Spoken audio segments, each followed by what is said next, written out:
Hey there, Manna Church. Here we are for Morning Manna, and we're in a series that we're doing right now, 12 lessons from 12 kings, and I want to talk about one of the greatest kings in Israel's history, and that is Hezekiah. Hezekiah covers several chapters in 2 Kings, and some tremendous things happen in his life.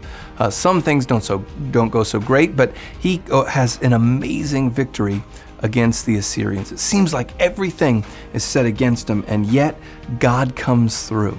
And so Hezekiah, like I said, is by many considered to be one of the top kings in Israel. He serves in Judah. He serves God with all of his heart. He pours out his heart before God and just wants to follow him. And so he really is what they consider the good king. And then he gets really sick. And Hezekiah, if you could find the book of Hezekiah in the Bible, that is impressive, because it's not there. If you turn to 2 Kings, chapter 20, it says this: "In those days Hezekiah became sick, and it was the point of death.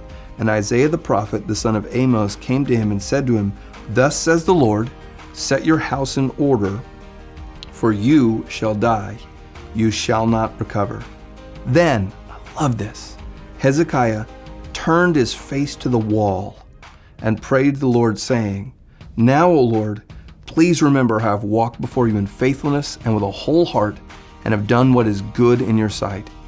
And Hezekiah wept bitterly. And before Isaiah had got to the middle of the court, the Lord spoke to him and said, 'Turn back and say to Hezekiah, the leader of my people, thus says the Lord, the God of David, your father, I have heard your prayer. I have seen your tears. Behold, I will heal you.'" Man, that encourages my faith so much. If I'm all the way honest, there are some times when things seem to be set against me, when I'm not sure, when I'm concerned, when I'm worried, that my inclination is to look for somebody else to tell me everything's okay. But I love what Hezekiah does here. He turned his face to the wall because he's looking to God for deliverance, not to anybody else. Let's learn from Hezekiah. Let's be people who serve him with all of our heart and turn to him in our hour of need and see what he will do. God bless you, Manna Church.